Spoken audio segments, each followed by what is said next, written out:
Right, so it's got my audio that's gonna capture. Hector, I thought you were It's got supposed the to be in line boot in camp. audio. You know I was gonna shoot your ass. I ought to rearrange your face. That's what I should do. What the fuck is with that do-rag on your head anyway? I don't know what the hell you were doing in my crib, but I want this shit out of my room. What you mean shit? What shit? This shit.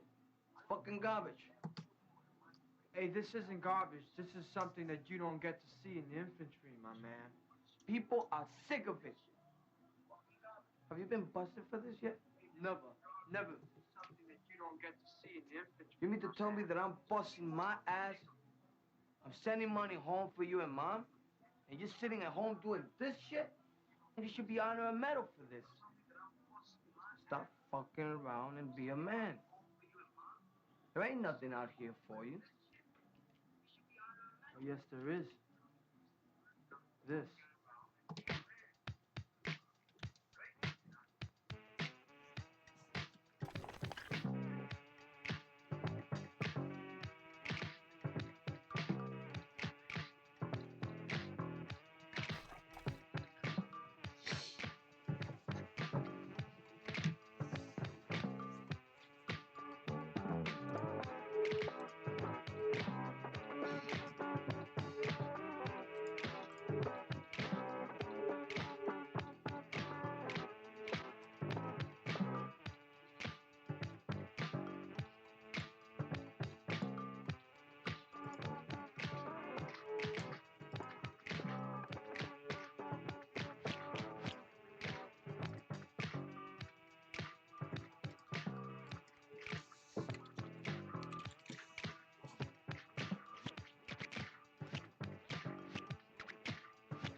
Yo, Chico, is Connie inside the store? She ain't here, bro. What's up? Hey, I just wanted to find out if they needed any help in the store or anything, you know? Let me tell you, Connie don't have no jobs but this one. And I don't think you're man enough to take it from me. If you really needed a job, you would have came here last week when all them graffiti guys got together and painted this mural. They got some green off for that. Yo, I don't hang out with those guys, man. I ain't got nothing to do with those dudes. Man, and I saw your female with them, too. What's up with her?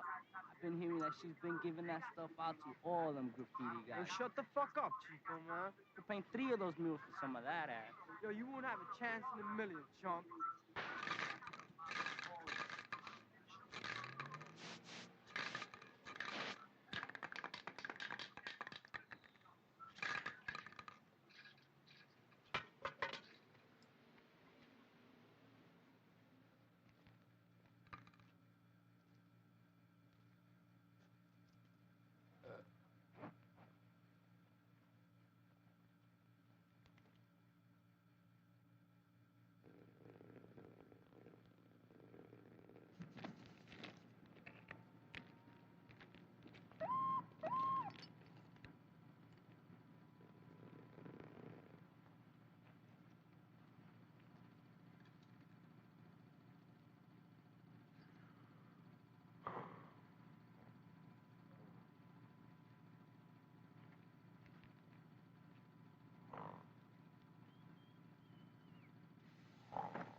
Crash.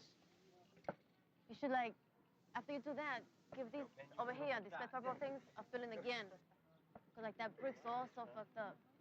Don't get drips now. Yes, drips.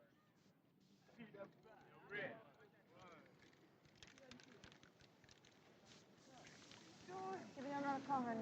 I'm not using too much.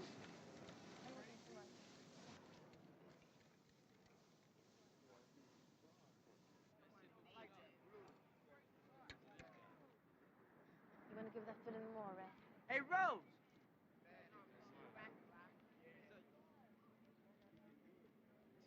Rose!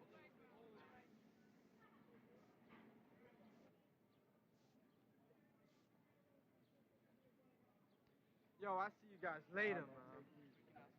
All right, check you out, man. All right.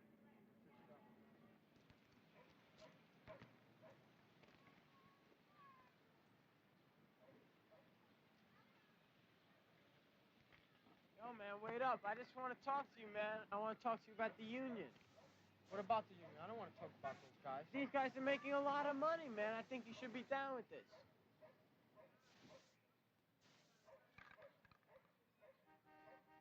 The guy who paid them is only around at night when the place opens up. This big black dude, I think his name was Fade. Oh, shit, Fade? I know that guy. Yo, this is only the beginning of what the union guys are gonna do for money. Because when this article comes out... What article? Yo, this lady reporter, her name is Virginia. She's coming to interview them tomorrow at the Dixie mural. If she's doing something on the union, obviously she's going to do, like, their pictures. And they don't even got whole cars rolling. They don't even know what whole cars is. The lady said that some museum might be interested in their work. What work? They're doing graffiti on canvas. So now they're making graffiti on canvas. Graffiti ain't canvases. Graffiti's on the trains and on the walls, and they ain't got nothing to talk about. Ah, I like that. Completely brand new. Being a graffiti writer is taking the chances and shit, taking the risks, taking, like, all the arguments from the transit, from the police, from your own moms, you know, from your friends and shit. You know, you gotta take all that bullshit. Ah, you're vandalizing all those trains. I remember when Butch and Case was really bombing with nice whole cars, and Peanut and Tracy was king of the D's, and Kane 1 was really whole carring on the damn 7 line. Oh shit, those are brand new with the windows and all. That's the newest stuff I've seen. How can you call people that hang out in windows and watch trains riders, man? You gotta write, you gotta do the action, man. You know, you gotta go out there, rack up. You gotta go out and paint and be called an outlaw at the same time.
Without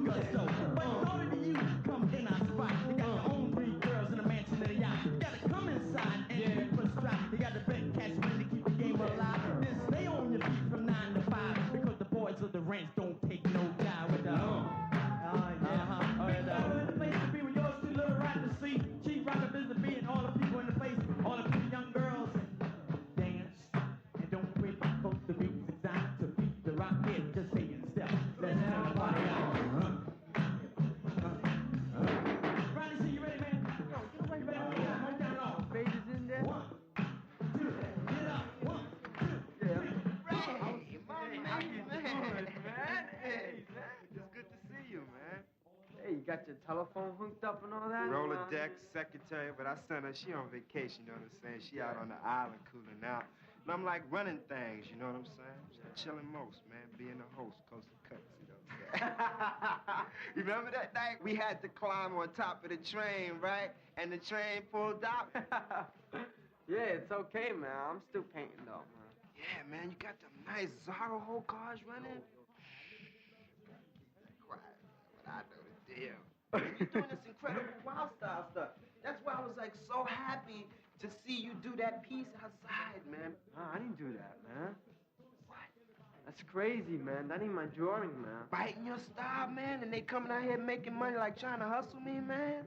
Scooby-Doo. Now take your time and read this sign. Listen to the brother that is qualified. Float like the butterfly, spinning the beat. Not the latest, the greatest, she's right up with the beat. Never take a chance with the ants in your pants. Watch her mix the beat to make you want to dance. It's showing the sun and the sky shines bright. Theodore cuts faster than the speed of light.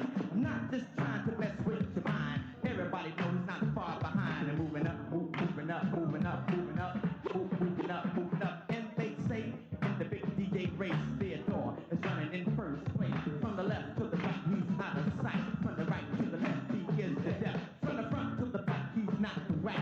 Vis-a-vis, he got his back, so get down. Stop that messing around, cause a vis-a-vis is in your town. When you hear me talk, you can bet your last time. Everything I'll say will be in a rhyme. Every rhyme I'll say will be a delight, cause I'll rock and shock anybody all night. I rock the seat, I rock the house, the most definitely. I turn it out, y'all. I got the qualifications to rock the bed.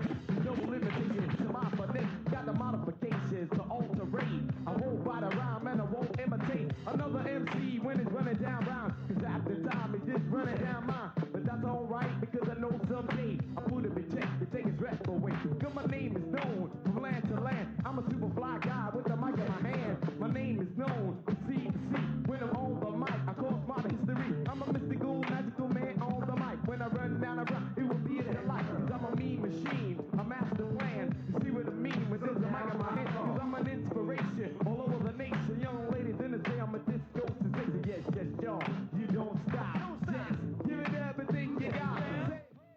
Suckers in Times Square, man, you can make dollars playing this game, man. Now watch it, chase it, see where I place it. I said it's always that red, never that black. So watch it, chase it, see where I place it. Always the red, never that black. When you find the black, you get nothing back. Find the red, you get paid on the head. Which one is it? Oh, man, you see, man, I'm losing already, man. Come on, you gonna make me some money? I want to paint, man. I don't want to play cards for the rest of my life, man. Now watch the red. I said around and around and around it goes. When you find the red, your money grows. When you find the black, you get nothing back. Hey, look, man, when you find the black, you don't get nothing back. I'm gonna do it slow to make your money grow.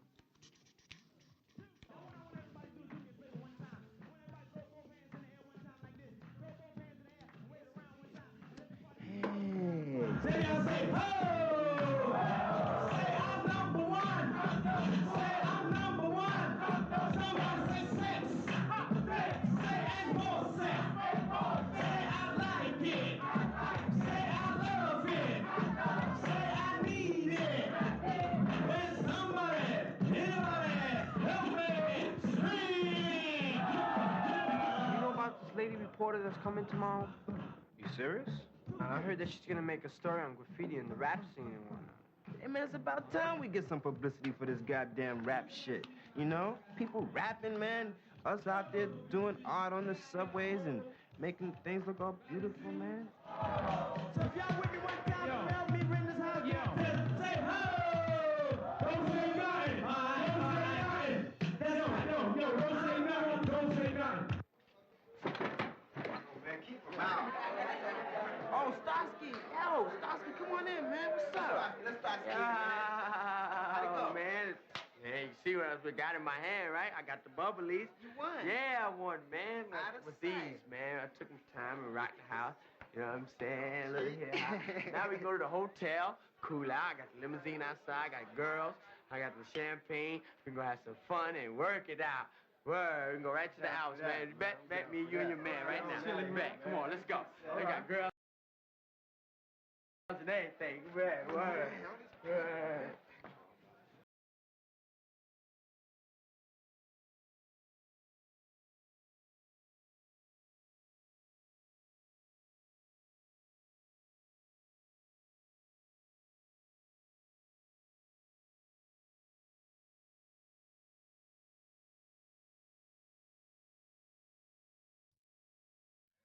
Okay, welcome to another episode of AlphaCast.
The common perception what public has, germs causes disease. The moment we get cold, cough, sneezing or fever, we blame it as the germs is causing all the disease. So according to naturopathy, germs will never cause disease. Whenever there is a toxins accumulating in your body, germs multiply in your body to heat all the toxins. To remove all the toxins, germs will multiply. For example, you can see at home, you have a masalas in one container and rice and millets in one container. If it is not touched for 6 months, even if it is in a closed container, after 6 months you can see some germs coming out from the masalas, coming out from the rice and millets. So even it is closed completely, what made or what caused the germs to come inside? Whenever the food becomes toxins, whenever the life in the food is become a toxin, whenever the food is not capable to consume, nature creates germs to heat it away. In the same way, if we have germs in our body, so the underlying cause for the germs to multiply is toxins. Because of the toxins in the food we eat, for example, consuming more of animal products like meat, fish, egg, milk products, and processed food, refined foods, flavored foods, the more we consume, the more toxins in the body. So based on the toxins level, the germs will multiply in your body.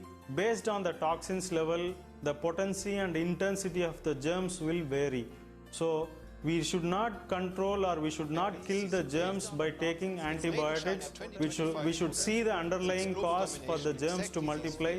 The underlying cause for the germs to multiply is the toxins. The toxins is from the food we eat. Under the old rules, the German government unsuccessfully tried to stop the takeover. The truth is really interesting. We're going to go into a discussion that happened over 150 years ago. It's still going on today because here at China in Focus, we dedicate ourselves to bringing you truthful, unbiased reporting. Don't forget to subscribe for the latest updates, and see you tomorrow. 40,000 people have died in the States because of the coronavirus. Like you said,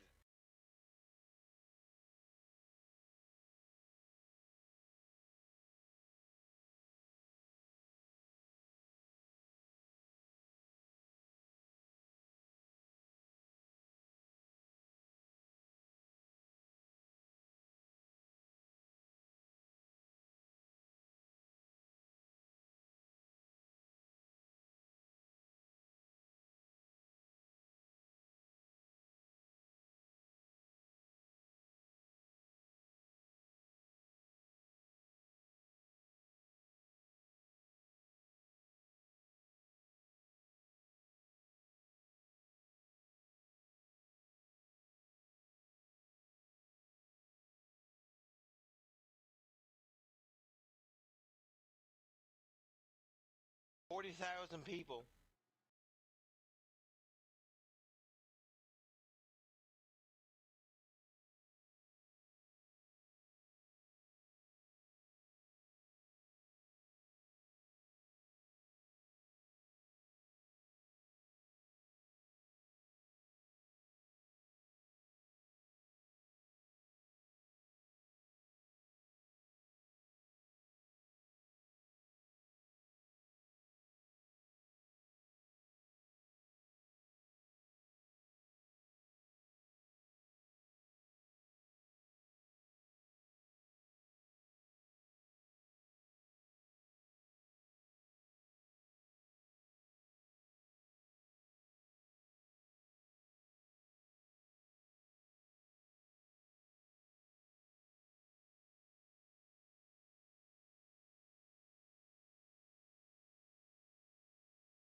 I'm telling you.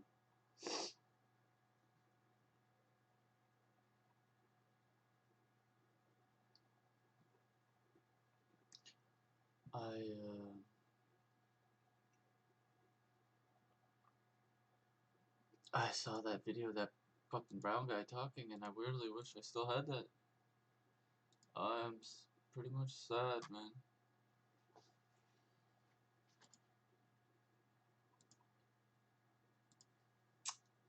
Oh, bro.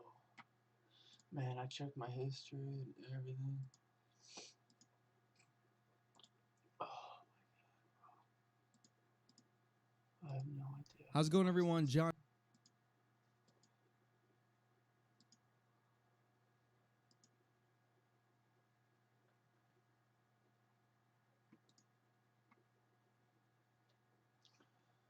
Oh, man.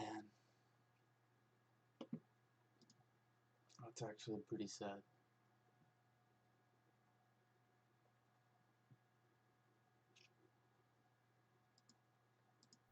How's it going, everyone? John here, and welcome back to another Streamlabs OBS tutorial. If you're new to the channel and new to the series... Again with this fucking shit, dude. Fuck you, John. Get out of here, John.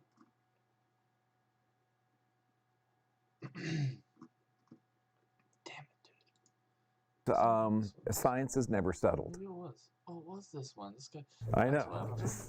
There's always a discussion. Now, what's interesting, Etienne de Harvin, the medical doctor, virus mania is a social disease in our highly developed society.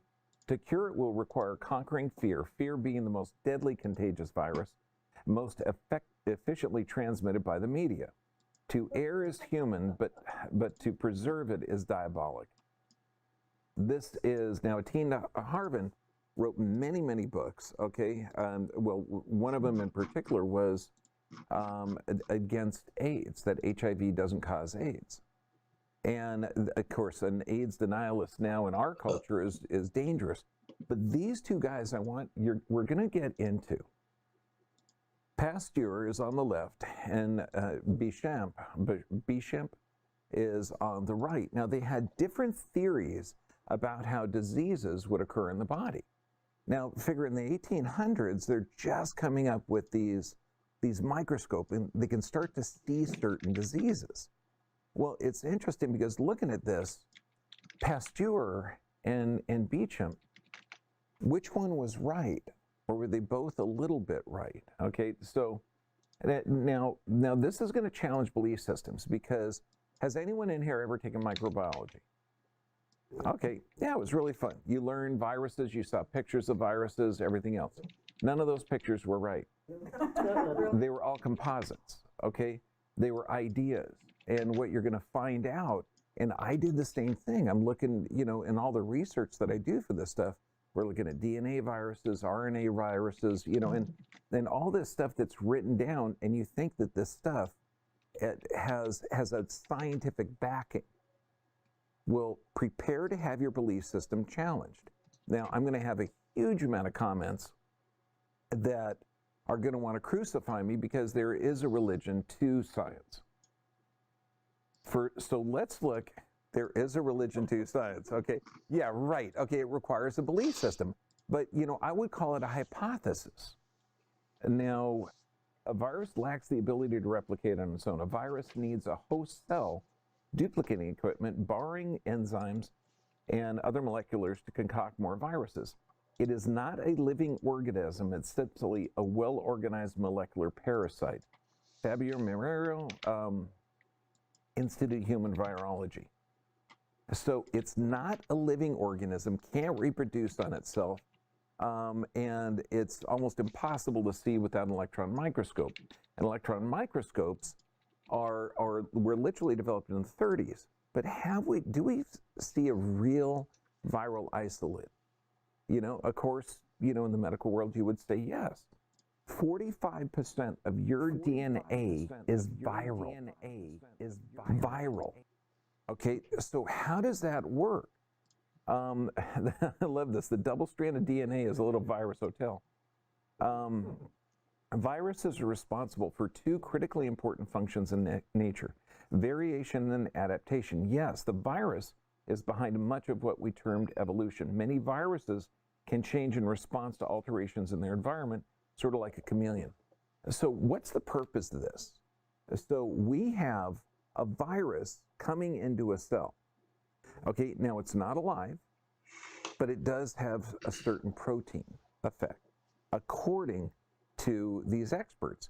Now, it's supposed to get into the cell, communicating possibly from the outside world, but it's literally changing how that cell works. Now, cells have, you know, a cell wall, a bunch of organelles in there, and their job is to produce proteins. Now, how they produce it is based on the stimulus of the environment. So if that cell is stimulated by a pathogen, it can produce proteins that will produce cancer. If it's stimulated by something else, it can stimulate proteins that reverse cancer. So the job of a cell is just to take in nutrients and produce proteins based on the stimulus of the environment. So viruses are communicating to that cell. 45% of your DNA is viral. Now, viruses are vital for our ecosystem. They are able to move genetic information between different hosts, but we still don't fully understand how this has influenced and continues to influence the evolution of our new species. That means that if I sneeze on you or transfer a virus, which I just did, okay, it's going to get on you, and if it needs to reproduce or has the opportunity to reproduce, we're not quite sure, but it gets into the DNA, produces proteins, and then you give it to you, and then you give it to you, and then you give it to you. So it's utilizing your enzymes, your material to reproduce itself. Now, do you think utilizing that material might change the constituents of it? Yeah. So now, viruses, does anyone ever hear about the cold or flu season? Okay, great advertising, great advertising. Okay, there is no cold or flu season. You have influenza on you all the time. You get viruses on you all the time, and it only has to do with a weakened immune system. Or does it? Now, the presence of an organism doesn't mean it causes illness. So how does this work? Well, let's look at the science way back when, because we're going to do another talk like this. Hopefully next week I'll have a chance to do it. But I want you to see how Pasteur was almost kicked out of France, okay, for wiping out the silk industry and wiping out the dairy industry, okay? But we're going to go over and how you can't criticize him now. But let's look at bacteriologists. Now, we're looking in the mid-1800s, and they're looking at these diseases that are caused. And they just have this new invention of the microscope, and they're looking for animals or people that have died of a certain disease. And he developed a postulate to find out if the bugs that he was finding, the germs that he was finding, or microbes that you could find, talk about, were the causative factor. Now, he discovered wound infections, you know, certain bacteria in there, tuberculosis, conjunctivitis, cholera, number of other diseases. And he developed certain postulates that have to be enacted to make sure that that pathogen was causing the disease. And first, you got to find the same bug, okay, microbe, in every case. Does that make sense? Okay, it would to me too. Okay, then you have to isolate that. So first you got to find the bug, and then you have to make it separate. Now, I just told you viruses can't be isolated. They have to grow in host tissue. Viruses can't be isolated. They have to grow in host tissue. But now for a bacteria, you can isolate it, okay, because these things grow in certain growth mediums, so you can separate it out. Now, once you identify a consistent pattern of disease, because if everybody in the front row had a cold, coughing, sneezing, is it all from the same pathogen? Could be, might not be, maybe, I don't know. Okay, so you got to find out. If everybody walks through a swamp and we're all bitten by a mosquito containing malaria, do we all get malaria? No. No. So it's not really the pathogen that causes this. And so when we're looking at Robert Koch, it has to be in every host, and then you grow it, you infect a host with it, a healthy host, you have to cause the disease, okay, and then when you cause the disease, then you can isolate it again. So we have certain parameters for bacterial infections, okay, and that you can identify it. The problem is a lot of these, a lot of the things that you're looking at today, like human papillomavirus causing cervical cancer, that's never gone through Koch's postulate. You're looking at hepatitis, that's never gone through Koch's postulates. So there's a lot of diseases today that have not gone through the old theory of identifying the pathogen, infecting a healthy host, and then causing the problem. Do you know why? I just said healthy host. So a lot of hosts can get infected, so you have to weaken their immune system. Now, In the summer of Thibault, and again, we're going 1981, back to the Times mid-1800s, late cover story 1800s. titled, He developed an idea. Now, this is microbes, because you just start and identify But despite these. the They're demagogic just starting to title, find the out that article they're in presented certain cocaine as a diseases. relatively safe drug, at least And compared he develops a formula for the germ theory. Now, germ theory, so that means it's not actual fact, it's a hypothesis, something that works. Now, you get the virulence of the pathogen times the number of pathogens times the opening size over the resistance of hosts. That resistance of hosts is the immune system.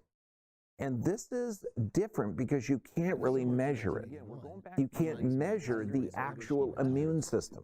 The greatest immunologist on the planet can't measure it. There's no parameters. So how would you measure an immune system? A fever response? Possibly. Okay. Because for every 1 degree increase in temperature, the speed of the immune system doubles. But it's really the resistance of hosts, this immune system aspect. Now, we can go way back to 1968, where they're saying, look, this germ theory has been used as dogma. It neglects many of the other factors that play a part to play in the host germ environment complex.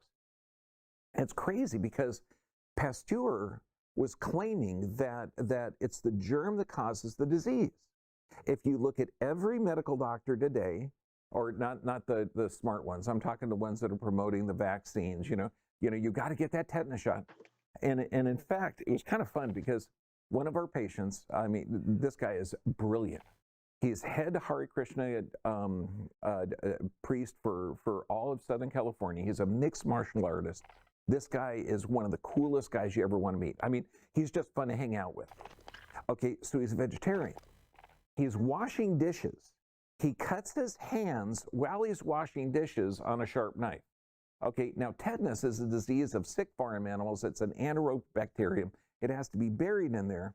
And so he calls me up when he's at the emergency room, and the doctor wants to give him a tetanus shot. And I said, buddy, there's no way, it's not possible to have any type of exposure in your environment, in the sink, right there, washing the, not possible. So he's a mixed martial artist. He's he's got, I think, 6 kids now, okay? Do you think he's quiet, or do you think he's a little on the bold side? So he's got me on the cell phone. He's got the medical doctor there in the emergency room. Hey, my chiropractor's on the phone. He said there's no way I could have tetanus. Okay, you know what the doc said? He's right. It's just our protocol. You couldn't possibly have it. We just have to give it to you.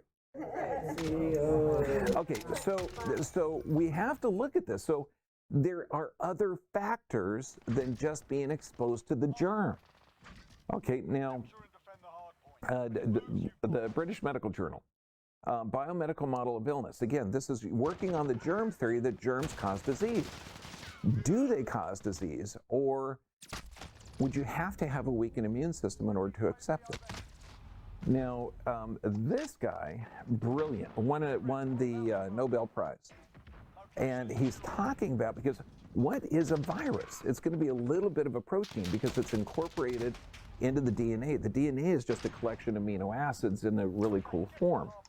We are so constituted that we can never receive other proteins into the blood than those that have been modified by digestive juices. Every time an alien protein penetrates by a fraction, the organism suffers and becomes resistant. Now, this was 1913. They had just a few vaccines back then. But this is what he's talking about.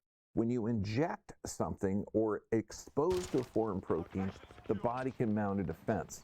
Digestion does temper it. And here, Rudolf Virchow. And again, these guys are looking at all of these. They're just discovering. And we've lost that discovery in science. We have these people that are doing dogma. They're repeating it over and over again. This is safe and effective. This causes a disease. We're not going to look at the immune system response or the stressors of the person. You know, you have a common cold, let's give you an antibiotic, even though we have antibiotic-resistant bacteria. We must wipe down all of the hospitals and all of the schools with anti-infectious agents, even though we're creating super bacteria. Why? Because we're practicing dogma. We don't know anything else to do. I mean, the psychosis. And Virchow, if I could live my life over again, I would devote it to proving that germs seek their natural habitat of diseased tissue rather than being the cause of disease. And this was interesting because we would talk about this in between classes. You're around with your professors. Yes, you do have a Cuban cigar, and you're discussing life and health and how physiology works, which is like the greatest way to teach. Okay, by the way. Okay, it really is. And so flies don't cause garbage. And you might say, because the modern theory of disease, if you see a dead animal with maggots growing out of it, you can say, ooh, maggot infectious syndrome. It was the maggots that killed that animal. And no, that's not. No, these things develop afterwards, okay? So I'm reading this article, and this is a pretty recent article out of the International Journal of Vaccines and Vaccination. Vaccines and vaccination. Now they're probably pro-vaccine. Okay, just guess it. Okay, so who had their finger on the magic of life? Antoine Beauchamp or Pasteur? And I've got to read this. So it's with Beauchamp. He had the profound voice of his science. Oh no, had the profound voice of his science not been silenced, much of humankind may have been spared the worst aspects of infectious and vital stresses of the 20th century. Since the case can be made that the approved and improper dangerous treatment of infectious diseases over the last century has in large part been given right to the present epidemic wave of degenerative diseases, including cancer, AIDS, Ebola, we might have been spared these miseries as well. At least we would have understood much more clearly why we have them. Fortunately, however, Beauchamp's work has been kept alive by a small successive bands of truth seekers. Oh my gosh. So if it's only the germ we got to be concerned with, we don't have to ask the person that's getting the vaccine, how do you sleep? How do you eat? What kind of medications are you taking? No, dude, it's just the germs. Just do the therapy, okay? And if you're doing a therapy, that may have another effect on the immune system that they're not quite sure how the immune system works. You're not going to even look at those effects. Hell, you're even going to call them side effects. Okay, so when we look at this, the legend has it that on Pasteur's deathbed, people are too stupid, so he was wrong. You made a noise and I thought it went out again. On Pasteur's deathbed, it may be urban legend or he really did it. He said, It's not the microbe, it's the terrain.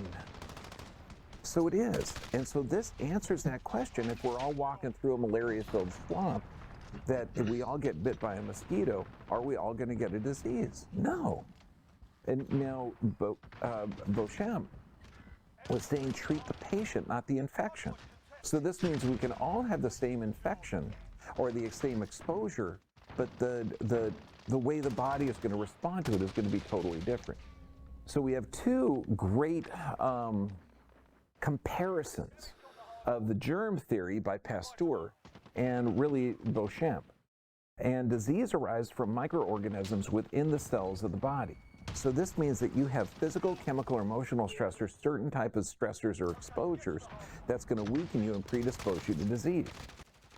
And I love this number 5. Every disease is associated with a particular microorganism, whereas Beauchamp is every disease is associated with a particular condition. So symptoms.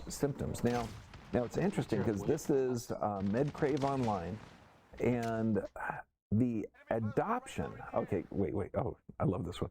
There is no medical doctrine has potentially dangerous has partial truth implemented as the whole truth. Any medical profession, bioscientist, healthcare practitioner, or layperson for that matter, who wishes to gain insight into the origins and nature of infectious and chronic illness against the backdrop of a marvelous view of the life process must consider Beauchamp. 60% of our adult population have a chronic critical illness in America that they will never recover from. 40% have more than one. 54% of our children have a chronic critical illness that they will never recover from. This is over half of our population is sick with a chronic critical illness, and we should look at not the pathogen, but how the host is living. Now, the Beauchamp explained, now think of this is 150 years ago. The microzyma is at the beginning and end of all organization. It's the fundamental anatomical element whereby the cells and the tissues, the organs, and the whole organism are constituted.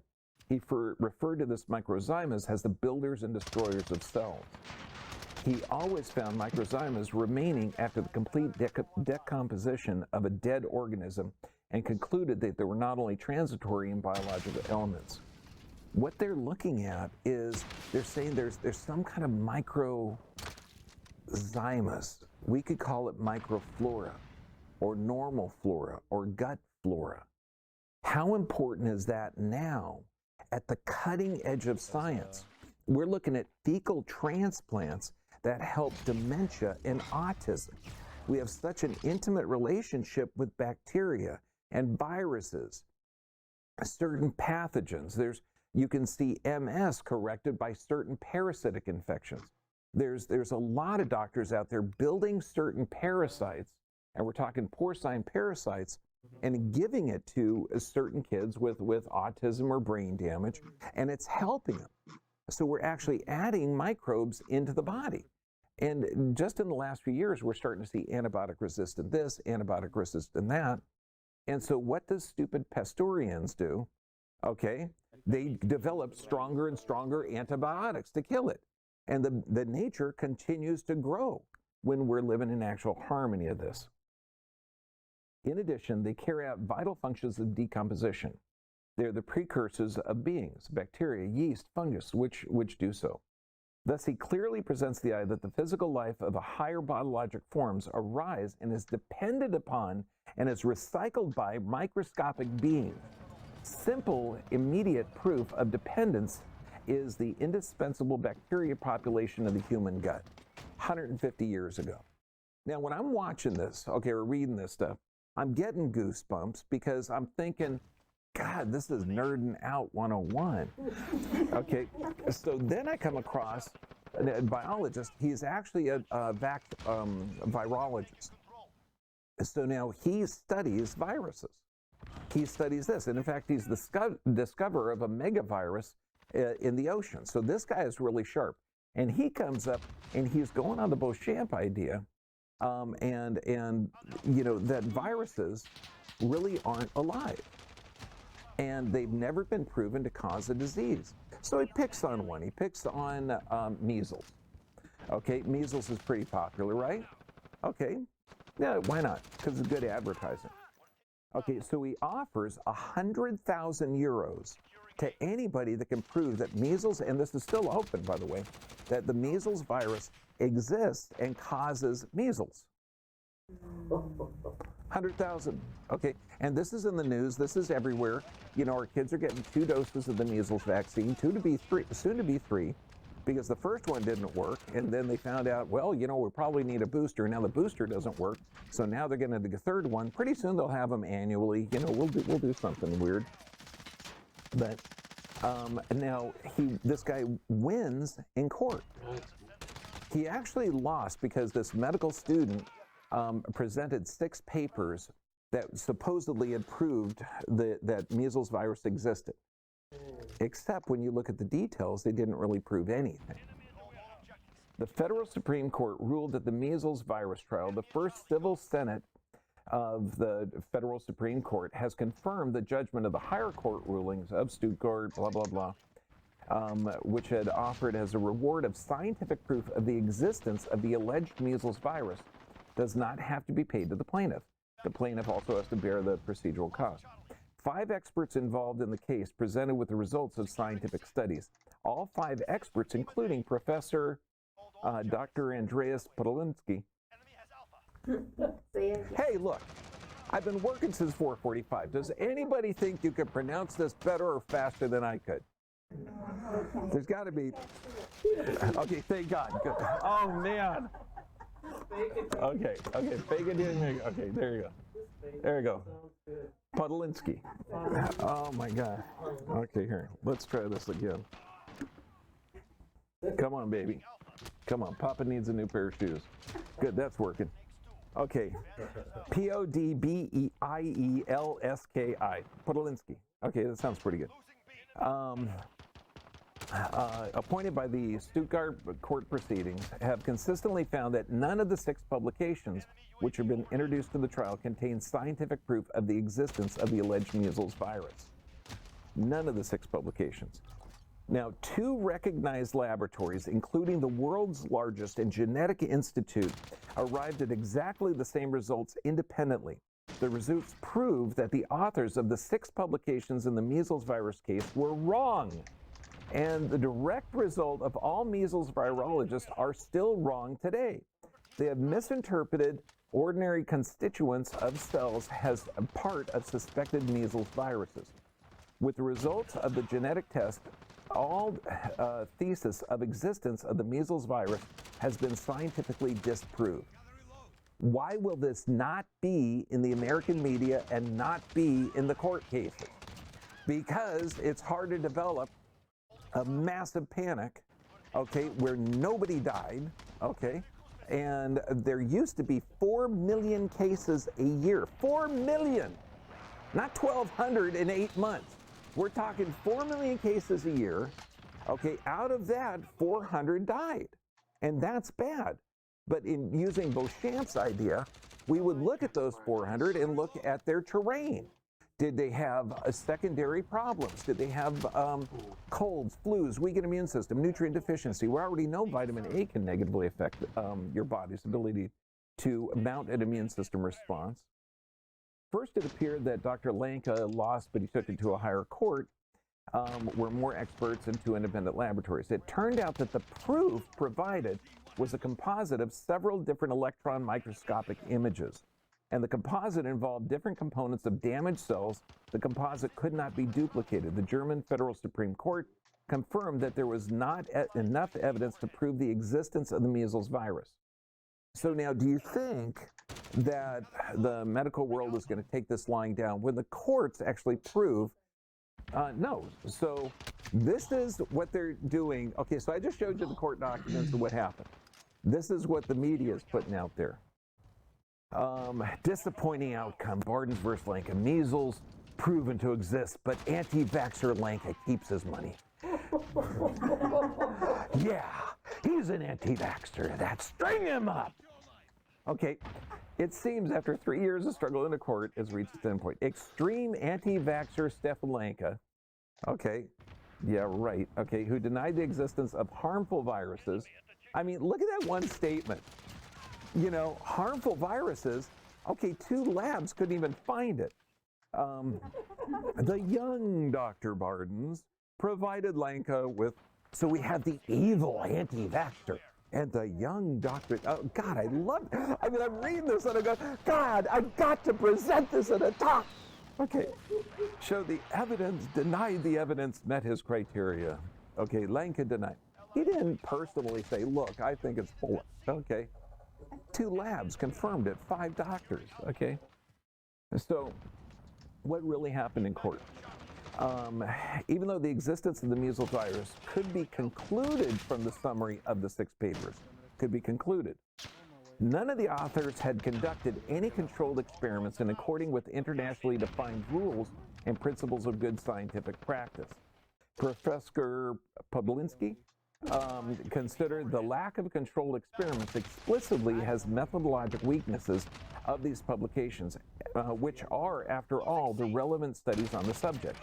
No other publications trying to attempt to prove the existence of the measles virus. Furthermore, at the trial, it was noted that contrary to the legal limit, blah, blah, blah, blah, blah, the Robert Koch Institute, the highest German authority in the field of infectious diseases, has failed to perform tests for the alleged measles virus and to publish these. The Robert Koch Institute claims that it has made internal studies on the measles virus, however, refuses to hand them over or publish the results. No, of course we've looked at it. Anyone? It must be there. Okay, so I mean, if I told you this, and this was challenging my belief system, because I'm looking at the pro, I'm looking at the anti, I'm looking at the challenging stuff, and I come across this. Okay, now, how is a virus identified? Okay, the CDC guesses which DNA fragments are associated with which type of virus. So you're looking at this electron microscope, you're seeing little shapes of protein, and you say, yeah, that's probably it, I don't know, maybe. However, this key person got his corresponding conclusion, and how exactly that person proved it, even the experts don't really know, hardly anyone questions it. Okay? That's not a miracle, because vaccination experts and virologists that question this, they question their right of existence simultaneously in their career. So currently you cannot even question, how did they find it? How did they look at it? Now, what about AIDS? This was an article in the British Medical Journal about a comment about 2 guys. They're talking about Stefanenka. Virologist Stefanenka believes that viruses which are claimed to be very dangerous do not in fact exist at all. As a source for his evidence, I do not find it quite ironic that a mere public display of Flegg is ignorance. Okay, Flegg is not a virologist. Lanka does not lazily accept our dominant fashionable virological paradigms as Bennett and Flegg do. They believe what they were told in textbooks. So you got an independent scientist, a guy that's thinking for himself, that says, hey, let's reproduce it. If it's scientists, let's look at it. For a long time, I studied virology from the beginning to the end and from the end to the beginning, to be absolutely sure that there was no such thing as HIV. No such thing as HIV. And it was easy for me to be sure about this because I realized that a whole group of viruses to which HIV is said to belong, the retroviruses, as well as other viruses which are claimed to be very dangerous, do not in fact exist at all. How can he say that? Everybody's talking about this. How can they not do it? Okay, so in December 2001, Lanka, in the case of influenza, herpes, vaccinia, polio, adeno, Ebola, each photo shows only a single particle. Nobody claims that they're isolated particles, let alone particles that have been isolated from humans. In summary, it must be said that these photos are an attempt of fraud committed by researchers and medical scientists involved, as far as they assert that these structures are viruses or even isolated viruses. To what extent the involved journalists and authors of text have contributed to this fraud Knowingly or out of gross negligence, I don't know. Everyone who starts a researcher in the medical literature will quickly encounter statements referring to Koch's first postulates can't be fulfilled. Damn. So that means that there not only is an entire conspiracy, it's just fraud. So we look at this, as well as other viruses claim to be dangerous, but they don't exist. This is one of the proofs that he has. So when you look at this, these pictures over here, I've seen in my textbooks. Okay, they're showing me smallpox, they're showing me HIV, they're showing me chickenpox on the bottom, okay? Many of the photos are colored. This is proof that they are the artwork of the designers because electron microscopic photos always appear in black and white. The images of the so-called HIV smallpox clearly show that the image, these cells where viruses can allegedly be found. So they're showing cells and they're saying, yeah, sure enough, the viruses are inside. Okay, they're inside somewhere, but they can't see them, never been identified. The photo shows actual cells types typical of endogenous particles in them. These structures are well known and they serve as intracellular transports. I mean, when you look at this, these are told to doctors that these are viruses actually existing. Nobody claims that they're isolated particles, let alone particles that have been isolated from humans. Etienne de Harvin, brilliant guy, another AIDS denialist, saying that HIV doesn't cause AIDS. Now, he wrote a book, The 10 Lies About AIDS. Instead of looking at a virus, he says, attributing the disease to lifestyle and environmental factors, a Beauchamp idea, that it's not the virus there that's causing it, it's the weakened immune system. Finally, electron microscope was used to verify the presence of the HIV virus particles in samples that for 15 years were regarded as the pure virus. To my greatest dismay, these particles were shown practically nothing else but cell debris. They're presenting it and saying it. So let's look at this. Now granted, this is a real electron microscope vision. Okay, no, okay, it's an artist rendition. Okay, but let's look at this. Okay, so we know that 45% of your DNA is viral. We know that viruses are little bits of protein floating around that communicate to your DNA to help produce it. Now, this is an idea because since they've never identified those type of viruses, okay, that's an idea that it gets in there somehow. And we don't know how this works yet. Allergic diseases. So our aim was to investigate the role of measles vaccination and measles infection to develop allergic disease and atopic sensitization. So if you have this immune system response from a virus that's never been proven in court to even exist, that doesn't cause the infection, but you go through the whole process. Okay, you develop the fever, you develop the exudates, the little red dots, the whole thing that people call measles, okay, that you're protected from allergic diseases in children. Now, do we have an epidemic of allergic diseases in America now? Yeah, you can't even open a bag of peanuts on a plane. Okay, frequent allergic diseases following the measles, allergic immunopathy. Viral and bacterial infections in childhood decrease the likelihood of allergic diseases later in life. The results of the study find that allergic diseases are less frequent in children with a history of measles. The inventor Nikola Tesla history of natural measles. Why? Because it's how your body and brain communicate to the outside world. Our retrospective studies show a significant association between febrile infectious childhood diseases and the risk of developing cancer. The number of febrile infectious childhood diseases decrease the cancer risk in particularly for non-breast cancers. The relationship of the tumor site seems to be important, but can only be addressed by a larger study. It turns out that if you actually catch this stuff, it can reduce cancer.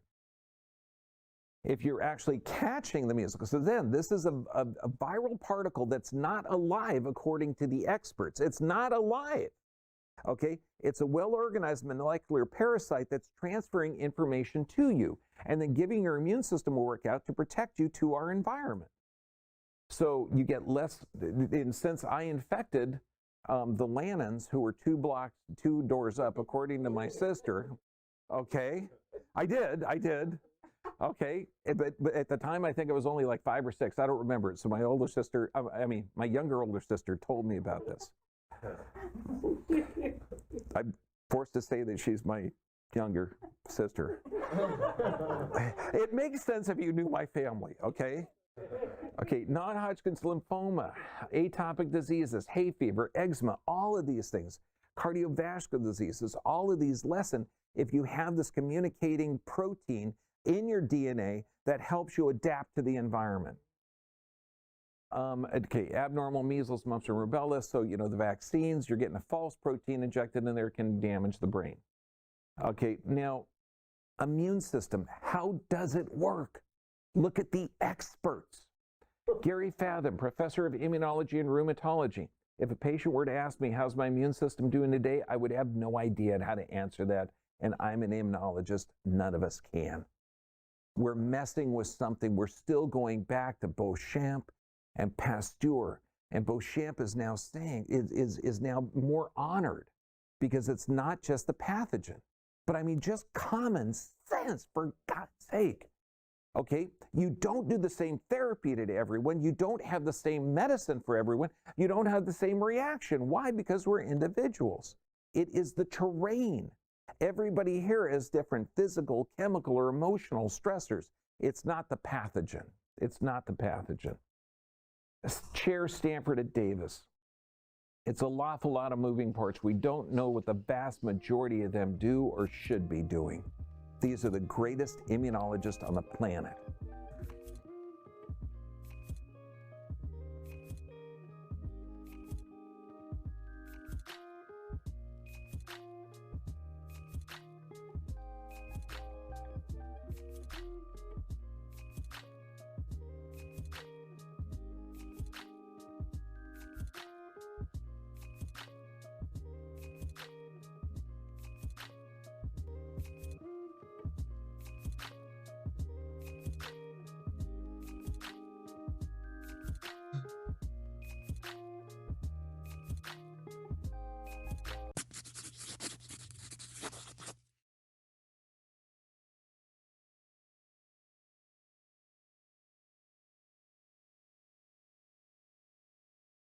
Mathematics, or numbers, is the cradle of all creation. Without this, the world cannot move even an inch. Every human being, like a nurse or a farmer, a carpenter, a mechanic, a shopkeeper, a doctor, an engineer or a scientist, a musician or a magician, electrician, a fisherman, a cook, or even a driver, everyone needs mathematics in their day-to-day life. Even animals, plants, and insects have the golden ratio, the geometrical pattern they use mathematics in their everyday life for existence. Or I might say, our universe, our very reality, is made of math, including you. Did you know that you can find the secret of the universe just by using mathematics? I want to start with a very basic concept, the vortex-based mathematics from the root word vortex. Vortex is a region in a fluid in which the flow rotates around an axis line, which may be straight or curved.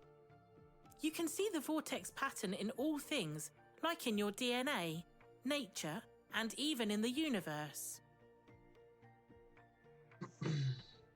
Marco Rodin's original claim was that he had tapped into it and he could model mathematically a previously unobserved invisible energy. It is the initial impulse positive force behind creation. This energy is characterized by its linearity. In vortex maths, everything adds up to 9, 6, and 3. Polarized everything. 1, 2, 4, 8, 7, and 5 describe the physical world. Therefore, the 3, 6, and 9 are not physical, but they govern the physical world at the quantum level. The example is sound.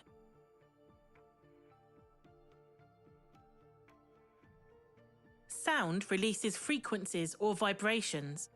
Understanding that all living things are vibrational, meaning it is the control, the standard upon which all creation is based. Here is the example of a symbol. I know some of you are familiar with it. Marco himself refers to it as a symbol of enlightenment. I know some of the secret societies have deep knowledge about this. They use a geometrical pattern to govern the world.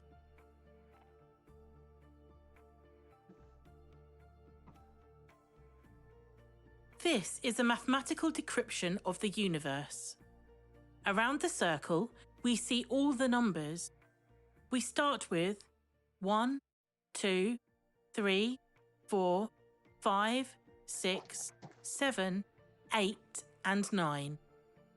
What I am going to show you here is that if you add those numbers back together, it reveals an underlying pattern or infinite series underneath any bigger number that you can find. Like in nature, nature has a pattern.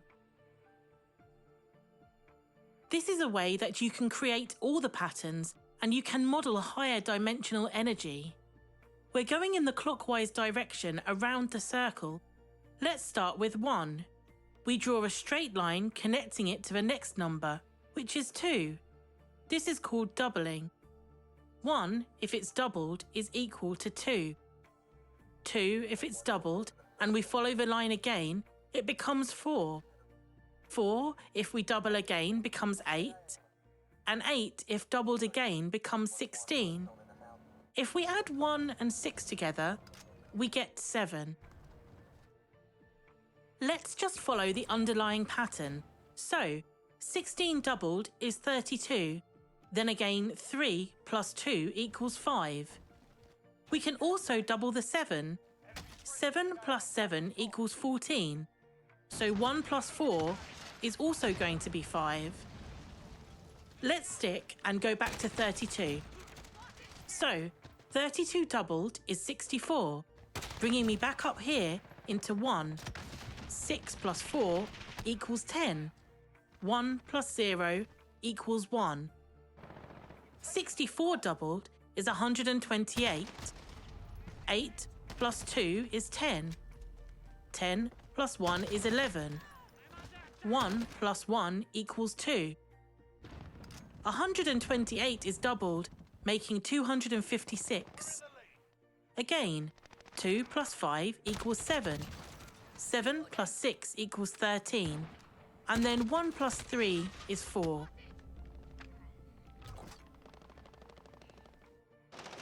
By continuing, 256 doubled is 512, again reducing back to 8. 512 doubled is 1024, which reduces back to 7. 1024 doubled is 2048, which reduces back to 5. No matter how many times you go around, there is no possible way to break this infinite sequence. It always goes back to the start, and it has no end. All the numbers are equally important, but the 9 is the king or the queen of the system. It is the control of everything else. So what happens if you double the 9? Well, 9 doubled becomes 18. 18 doubled is 36. 36 doubled is 72. So if you add those numbers, 18, 36, and 72, they always equal 9. What about if we halve 9?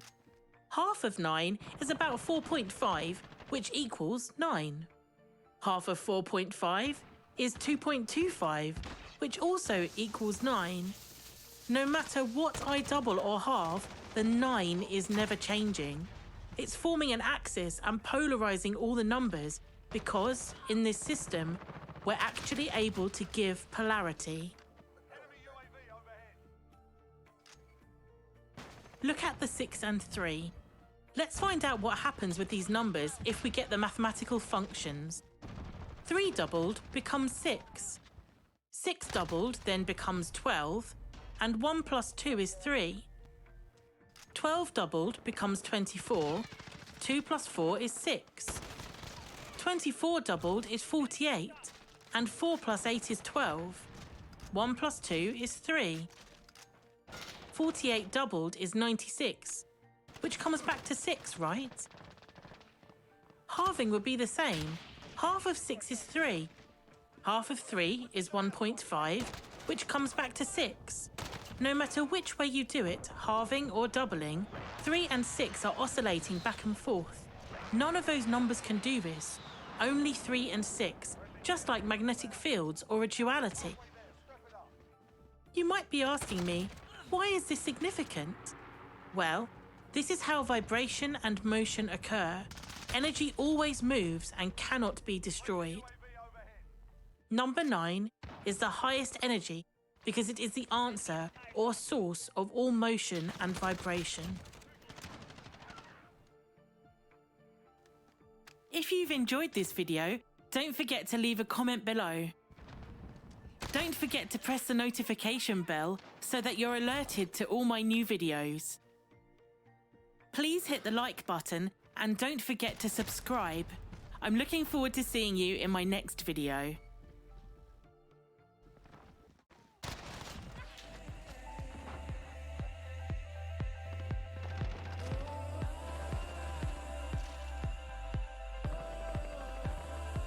You are watching Cold Fusion TV.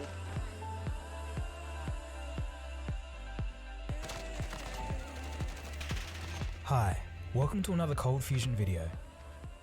The human mind is truly an incredible thing, capable of speech, thought, critical thinking, and imagination. When we think of the great legendary minds of this world, we think of the brilliance of people like Einstein, who taught us many things about the low-level rules that govern our universe, fundamental things like time, space, and matter. But in terms of practical discoveries that are the basis for the technologies we use each and every day, it was Nikola Tesla who was the most brilliant of all. He had a mind of the rarest kind. He could memorize entire books and visualize inventions with pinpoint accuracy. Once he had the concept of an invention fully visualized, he then undertook the hard work of bringing it to reality. In comparison, most other scientists and engineers are unwittingly narrow-minded in their thinking. How is it that such a man exists vaguely in the public consciousness, only as a fuzzy haze of distant knowledge? Today, let's change that. In this video, you'll learn all about Nikola Tesla and the way he changed the world you live in now. Let's begin. Tesla, of Serbian heritage, was born in 1856 in a small village within the Austrian Empire, or modern-day Croatia. Tesla's birth was during a particularly violent lightning storm. Reading this as a bad omen, the midwife said to Tesla's mother that Tesla would be a child of darkness. Tesla's mum immediately replied, "No, he will be a child of light." As we'll see later, this statement was significant. From an early age, it was clear that Tesla was a remarkable kid. While in high school, he had the ability to perform integral calculus in his head. It was so unusual that his teachers thought he was cheating. Tesla also possessed an eidetic memory, which means he could recall entire books and images in great detail, a gift which he attributes to his mother. He allegedly used his imagination to temper visions and vivid nightmares that he had as a child. Unsurprisingly, Tesla finished high school early. At age 17 though, Tesla had a brush with death after contracting cholera, in which he pleaded he might live if his father let him study engineering instead of the planned path of a priest or a career in the army. Tesla's father agreed. Despite being bedridden and incredibly ill at the time, to the astonishment of his family, he miraculously recovered. Keeping true to his agreement, Tesla's father allowed the teenager to study engineering at university, and the course of history would be changed forever at that moment. During university in Austria at age 21, Tesla got the highest grades possible, could speak 8 languages, and was called a star student of the first rank by the university's dean. Tesla claimed to work from 3 AM to 11 PM daily, and because of this, professors wrote a letter to Tesla's father stating that his son may be killed due to overwork. At the end of his second year, things took a turn. Tesla lost his scholarship and became addicted to gambling, and by his third year, Tesla had gambled away his entire allowance and tuition money. He did, however, manage to gamble back the losses and return the balance back to his family. but the damage to his studies had been done. When exam time came around, Tesla was unprepared and asked for an extension to study, but he was denied. He never graduated from the university and did not receive grades for his last semester. In December of 1878, to hide the fact that he had dropped out of university, Tesla cut all ties with his family. It was so sudden that his friends had thought he had drowned in a river in North Croatia. In 1880, he moved to Budapest and then finally to America with just 4 cents in his pocket. After taking up a few odd jobs here and there, Tesla began his work for Thomas Edison at Conscienta Edison Company in 1882. Here's a word on Edison. Many people today consider Thomas Edison as the father of the light bulb, but he was more along the lines of the Steve Jobs of the light bulb. That is, Edison figured out how to sell the light bulb by improving on ideas of 22 other men before him. Thomas Edison went on to found General Electric, which I also have a video on, so if you want to see that, check the description below. Okay, so back to this story. In 1885, Tesla said that he could redesign Edison's DC motors and generators, which were very inefficient at the time and had a tendency to spark and break down. Edison liked the idea and offered Tesla $1 million in today's currency for the job. Tesla got to work and did as he was promised, fixing all the problems with the motors. The new motors and generators were now simpler, didn't spark, and were much more reliable. In fact, Tesla's design was so good that it's still used today for the motors that power anything from household appliances to water pumps, power tools, disk drives, smartphone haptics feedback systems, and of course, the Tesla electric car. When Tesla had completed his job and asked for the money, Edison laughed and stated, "Mr. Tesla, you do not understand our American humor." Tesla had just been ripped off big time and left Edison's company. He'd had enough. Meanwhile, at this time, something monumental was happening. The electrical revolution was just about to take place. Electricity was the next big thing to change the entire planet. It created an investment startup bubble much greater than the fever that was the dot-com bubble of the 1990s. Billion-dollar industries arose out of nowhere, and the American economy was lifted into an enhanced growth period that would last for decades. This was due to sudden quantum leaps in manufacturing, household technology, and general efficiency of work. Work and life was simply easier. We simply just can't comprehend this change today. Why, you might be asking? Because everyone alive today was born with electricity. The sheer magnitude of technological change that resulted from household electricity was truly astonishing. So after being cheated by Edison, Tesla decided to put his energy into joining the electric revolution in the form of the research of alternating current, or AC. While he searched for financial backers to support his vision of an AC-powered world, Tesla took up a job of digging ditches for $2 a day, or $50 in today's currency, to make ends meet. He described this period as very painful. Tesla eventually struck up a partnership with Westinghouse. This would put him in direct competition with Edison and his direct current, or DC system, backed by General Electric. Edison's DC system created dangerous sparks, couldn't transmit electricity very far, required a power plant every few kilometers with cables as thick as your arm. In other words, it was pretty terribly suited to power every home on this planet. Tesla's AC system, on the other hand, used thinner wires, had higher voltages, and could transmit electricity over long distances. The fight was on, and the prize for the winner was the privilege of lighting up the entire world. By 1893, there had been many shady business deals, stolen ideas, and patent suppression that Edison and his money interests wielded over Tesla's inventions. The feud had reached boiling point, and with this, the war of the currents had reached its peak. Deep down, Edison knew that his system was inferior to Tesla's. But of course, he didn't want the public to know this. He needed a way to make the public despise AC and accept DC. But how? Families living near Edison's laboratory began to notice something a little strange. Their pets suddenly began to disappear. These mysterious disappearances weren't the work of aliens, but of a group of schoolboys paid 25 cents for each animal that they stole. This was Edison's solution. Once Edison gathered the cats, dogs, and other animals from the schoolboys, He publicly electrocuted them using Tesla's AC current to prove that it was dangerous, too dangerous to be used in any home. In addition to this, Edison aided in the creation of the electric chair, making sure that it used AC current.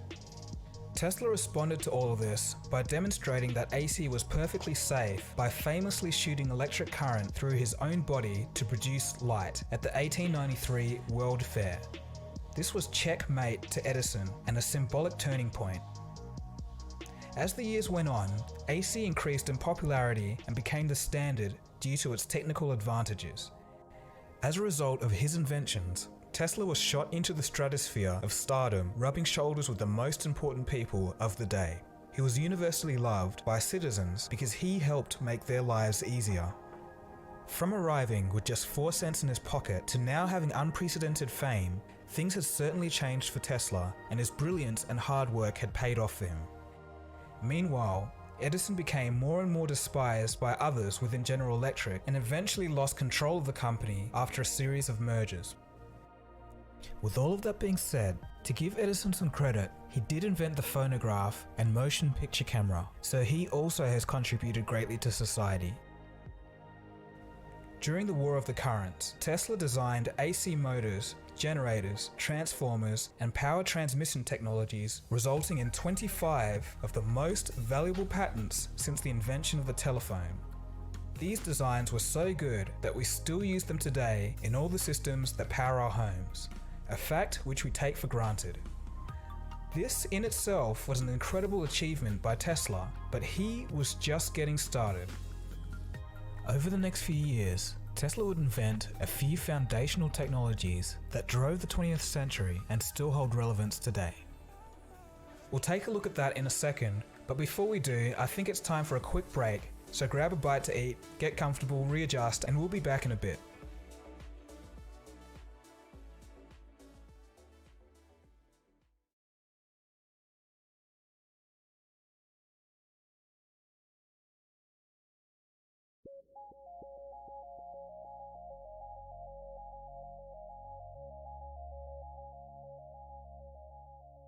The Egyptian pyramids are without a doubt the most mysterious structures on planet Earth. We do not know when they were built, how they were built, who built them, and most importantly, why they were built. The Great Pyramid weighs nearly 6 million tons and consists of 2.3 million stones that are cut and fit together with laser precision. Many of these massive stones, which weigh as much as 80 tons, had to be transported from vast distances of more than 500 miles away. For thousands of years, it stood as the tallest unnatural structure in the world. Certainly, there must have been a good reason to go to all this trouble to construct such a wondrous monument, and we now know that it certainly was not a tomb. Nikola Tesla, who is perhaps the greatest inventor of all time, had a particular infatuation with the pyramids. He believed they served a higher purpose, and throughout his career he attempted to unravel their mystery. His idea has It's been over a dozen years since the September 11th terror attacks. The American taxpayer has been bilked for trillions of dollars in an endless war on terror. Isn't it time that we find out the real perpetrators behind this attack? Stick around for Buzzsaw. Central Intelligence Agency. It was described by witnesses as...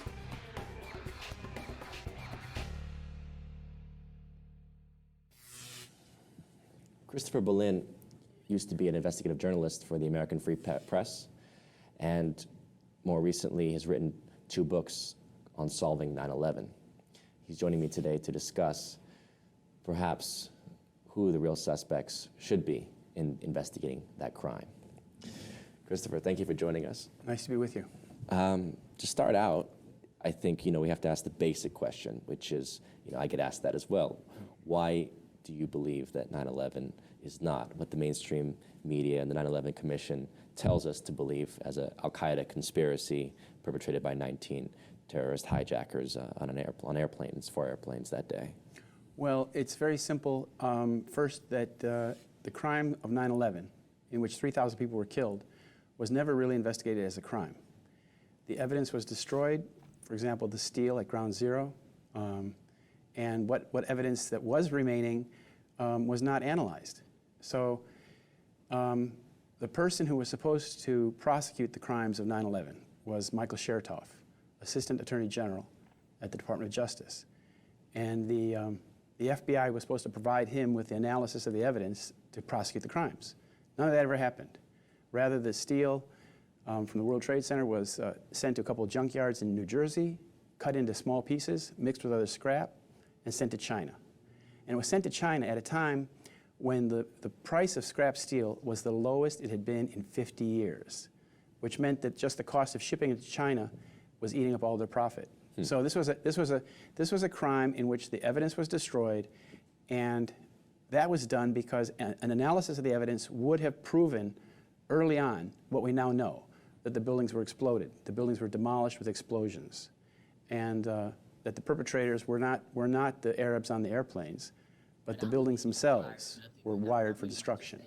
And 93% of the people who died on 9/11 died in the Twin Towers.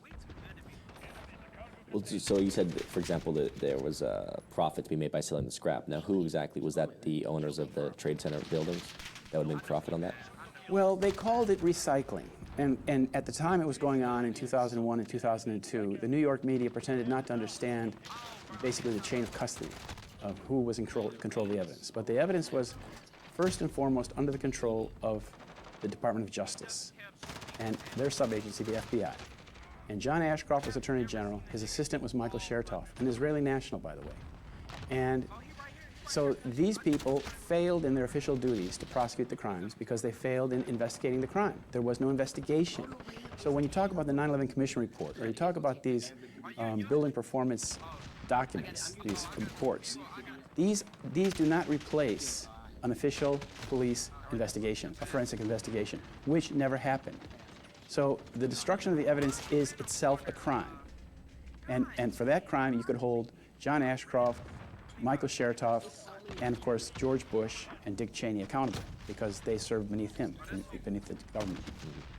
So now we start with that question, obviously, being, okay, if the people that are supposed to be investigating this are not properly investigating it, does that indicate then a level of collusion? Exactly. Now, my question then would be, at what point, I mean, you're at this point a journalist, at what point do you start to say things are not unfolding properly to my, to my understanding, to my knowledge, my awareness of how the world should work, that there's something else going on here, that there's perhaps a conspiracy at work? At what point does that come into your head? I understood that in the first week.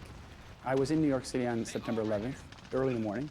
I couldn't go to Washington, obviously, so we turned around and went back across Pennsylvania. And as I started writing about it, when I got back to Chicago, a couple days later, I could see that the government and the media were avoiding two main things. They were avoiding the evidence of explosions in the World Trade Center, and they were ignoring and omitting any discussion of these 5 dancing Israelis. And then these are the guys, these Israeli agents who were caught basically celebrating the collapse, the burning towers behind them in New Jersey. And then thirdly, about a week later, there came out this report about the instant messaging services of Odigo. It's an Israeli company that was based in Herzliya, Israel, and also near the World Trade Center. And some instant messages went out on this text messaging service, Israeli-owned, that warned of an imminent catastrophe at the World Trade Center, and it was sent out about 2 hours before it actually happened. So like 6:45 local time, 6:30. But the thing is that the vice president of the company in Israel, Alex Diamandis, he told the media that the warnings were exact, precise to the minute, meaning that at 8:45, all hell is going to break loose at the World Trade Center, don't go there. So those things in the first 2 weeks indicated to me that there was a cover-up, that we were being told a false narrative, we were being given a false narrative, and that those were the main issues that were being omitted from discussion. Right. But that question about the text message service, I mean, was that proven, or was, because obviously a lot of mainstream media says, oh, that was some, conspiracy rumor, anti-Semitic rumors that were spread about. No, that was printed in the New York Times, I think, and maybe in the Washington Post once, but then later in Haaretz in Israel. And like I said, the vice president of the company, Alex Diamandis, spoke to Haaretz, I believe it was, and said exactly what I just told you, that the warnings were precise to the minute. Yeah. Well, it's interesting. I've had Juval Aviv, for example, right, who was Mossad. he, formerly Mossad, he told me that he had been with George Bush briefing him, especially at that time period. He was briefing the president on a monthly basis, as he says. And he basically had briefed him a month in advance about precisely this type of attack unfolding. Now, his claim, of course, was that Bush didn't, heard it, really didn't take it seriously, or who knows what happened. I mean, he would say that there was perhaps shadow government at play. I won't speak for him. But the point being that intelligence services were aware of the plots taking place. Now, where do you think Mossad fits into this scheming of this event? Well, I use the term Mossad to refer to Israeli intelligence in general, but it's a loose use of the term because an atrocity like 9/11 was planned. We now know it was planned decades in advance, and the first indications and projections, ideations of this idea came out, for example, in a movie by Arnon Milchan in 1978 called The Medusa Touch with Richard Burton, in which the climactic scene is a 747 flying into the the Pan Am building. And then, you find that at every point of the matrix, you find either an Israeli agent themselves or a Sayan, an American Jew who's working for the state of Israel. And what we're talking about a very extreme bunch of people at the top of Israeli intelligence and Israeli military, like Netanyahu, who basically have a psychopathic version of the worldview. And you have to understand that in Israel, in 1976, I think it was, the Likud coalition came to power. When the Likud coalition came to power, it basically brought the terrorist gangs of the 1940s into the top of the government. And it was a very sad day in Israeli history because it brought these former terrorists like Begin, Shamir, and of course Ariel Sharon into power. And these are people who only know the use of terrorism. That's their modus operandi.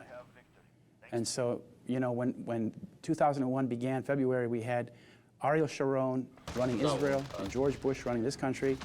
It was a constellation made for disaster.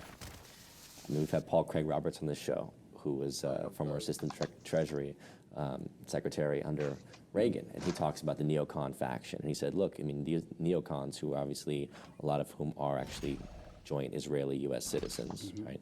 This bunch were basically being, they were imprisoned for their crimes during the Iran-Contra era under the first Bush, right? When Bush was running that operation as vice president, and then as president, he was able to pardon a lot of these guys, right? Guys like Poindexter and Abrams. But the point being that this same crew that's running operations in the 80s is now all of a sudden given another carte blanche access to the presidency through Bush Jr. Part 2. Precisely. And Ariel Sharon was the Israeli defense minister when they invaded Lebanon in 1982. And the atrocity of the massacre in Sabra and Shatila was blamed on him by a commission in Israel, the Kahana Commission. And the Kahana Commission recommended that he lose his portfolio as Minister of Defense, which was taken away. And they also recommended that he never serve in an Israeli government again. But in 2001, he was elected. And we saw what Ariel Sharon was all about when he went up on the Temple Dome with a bunch of soldiers and basically started an intifada. He started an uprising all by himself, because this is a man who thrives on terrorism and tension and war. And that's basically who's been running Israel since 1976, basically, is these people. And, Menachem Begin, who was the founder of the Likud party, who took Israel into the war in Lebanon, was also the person who bombed the King David Hotel in July 1946. And that's very similar to 9/11 because the reason they bombed the King David Hotel is because it was British headquarters in Mandate, Palestine. And the British had gone out on an operation and collected a lot of evidence and previous to that. And they had information that would have hanged the leaders of the Yishuv, the leaders of the Jewish community in Palestine, the Zionist Committee, and even the Jewish Agency was implicated in the evidence. So they had to destroy the King David Hotel in order to destroy the evidence.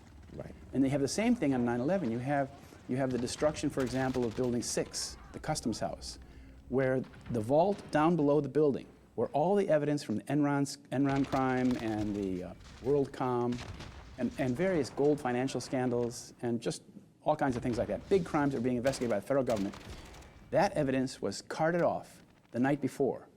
As we know from Kurt Sonnenfeld, who was a videographer for FEMA, the vault was empty. And Building 6 has a giant crater in the middle of it. It's an 8-story building, but it has a giant crater that goes down to the sub-basement level. And the New York Fire Department was trying to fight that fire and contain that fire before the towers even fell. Mm-hmm. So you see, when you talk about 9/11, you're talking about a crime within a crime within a crime. Very much like those Russian Matryoshka dolls, where you open up the doll, there's another doll inside, another doll. It's the same way. There's layers of deception, and there's crimes within crimes. So you mentioned, obviously, this film, that was Milchan produced. Ironically enough, he's won the Oscars the last 2 years in a row. And that actually happened after he admitted to being a notorious arms dealer who helped the Israelis to secure the nuclear bomb, right? That confession occurred, and then all of a sudden he wins 2 Oscars.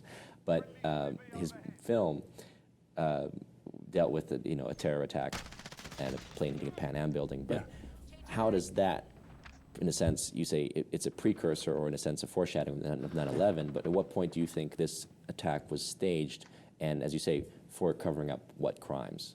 Like what was the intention of the cover-up there? Well, they had to have the cover-up because in such an atrocity, there are 3 levels that have to be controlled. You have to control the investigation, you have to control the interpretation, and you have to control the litigation. So the first one is you have to control the access to the evidence, because if proper investigative forensic examiners were able to access the steel of the World Trade Center, like the steel of the World Trade Center, this is a place where about 2,700 people died, more or less. But 93% of all the people who died in 9/11 died in those buildings. But that's the crime scene where all those people died. It was literally an American Holocaust because they were being cooked alive above those crash zones. The people who were trapped above the crash zones were being cooked alive, which is why so many jumped. But had that steel evidence been properly preserved and stored someplace and made available for a thorough investigation, then the true nature of the collapse would have been revealed early on. And that would have blown the whole thing out of the water because, as we now know, nanothermite was found in the dust. Basically, all that was left of the World Trade Center after 9/11 was dust and steel. Okay? The U.S. government did some little survey of the dust, and they found that all the dust contained tiny droplets of molten iron, basic little balls of iron. Well, where did that come from? That doesn't fit into the official version in any way, because there's no way that iron could be made molten in a crash scenario like they presented in their books. So, and then the interpretation, we were given a false interpretation of what happened on 9/11 by Ehud Barak, Israel's former defense minister and prime minister. He was in the London studios of the BBC World before the towers even fell. And he was giving this explanation. He said, the world will never be the same from today on. He said, we know who's behind this. It's basically, he says, it's Osama bin Laden. And we know where he is. He said, now is the time for America to engage in an operational war on terrorism. And that little spiel that he gave on world television, BBC World, then became basically the takeaway from the whole thing. That's what everybody then believed from then on. That was the Israeli interpretation of 9/11. It was there. I mean, it was what PNAC was calling for. The Project for a New American Center was calling for. Right. We need to basically take. We have to basically take onus of becoming the modern empire to secure the world. The world's policemen. We need a real Pearl Harbor, a new Pearl Harbor to justify it. Precisely. I mean, that's obviously the narrative of the war on terror. But for you saying going back, for let's say a decade or two, in terms of the motivation for this target, for these buildings, because again, we can say like, yes, destroying the World Trade Center has triggered the war on terror to the present day, where we're concerned about ISIS terrorists that have only cropped up because of the war in Iraq and against Syria, and you name it. Like we're just in endless wars now.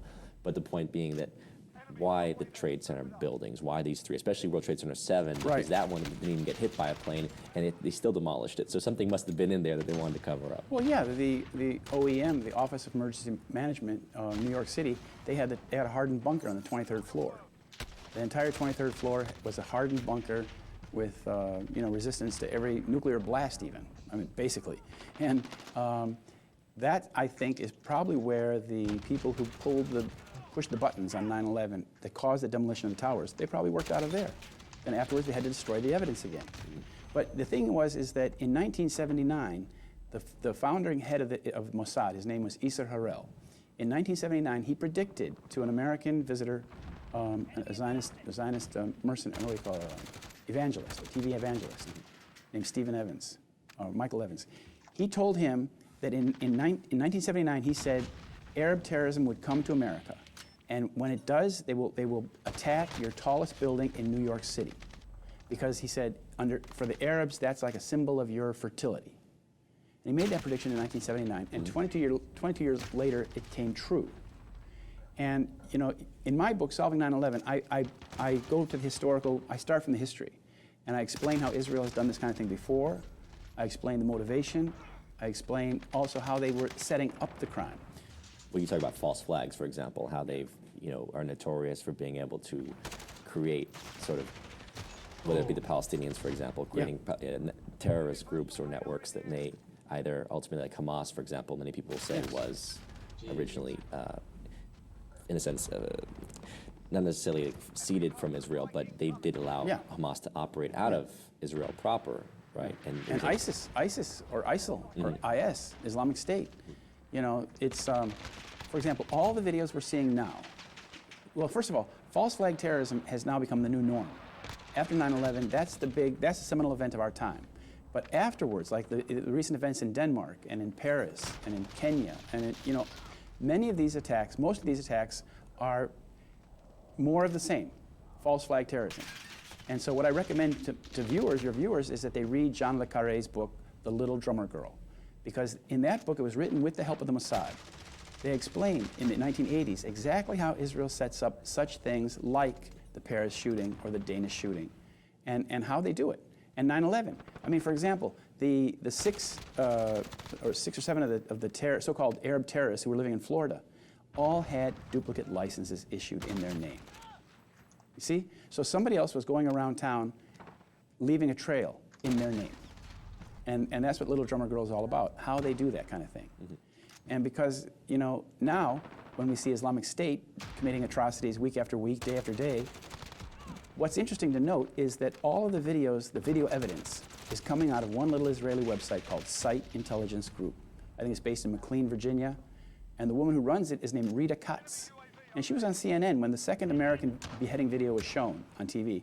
She told on CNN, she explained that it just so happens that we aired this film before the group aired the film because we had a copy beforehand. Well, how did they have a copy beforehand? You know? Good question. So where do the Saudis fit into this? Because, I mean, apparently, according to the 28 missing pages for the 9/11 Commission, there's Saudi financing that's going into the operation. Where would they fit into the 9/11 operation? Well, with all due respect for the Saudis, I would have to say they're kind of like useful idiots. They've been played. They may also be, of course, willing to go along with some of these things because I don't think they would oppose. I don't think the Wahhabist mentality would really object to the use of terrorism to right, spread their ideology. and they are supporting, as we know, they are supporting Islamic State. They are supporting these mercenaries and these rebels that are fighting in Syria. Going back to the Taliban in the 80s, right? Yeah, and they are, you know, they're dead set against Iran and Hezbollah and the Shiites. So, you know, but the Saudis. When you talk about those 28 pages, I don't know what those 28 pages say, but when they talk about Saudi involvement in 9/11, that is not consistent with all of the information that I have found, is that at the architectural level of this crime and the managerial level of this crime, the people who ran it, thought about it, conceived it, and then managed it, they're all Zionists, not Saudis. So, as I said, the Saudis were probably played or used or just useful idiots who were able to, you know, be snookered into a position where they look indictable. Right. Like they look culpable.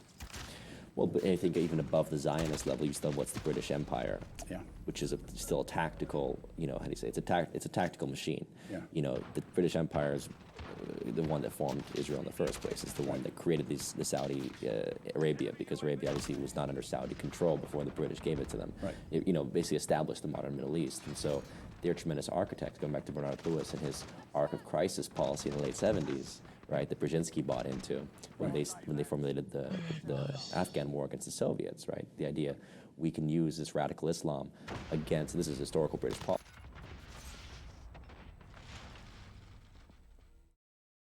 What just happened?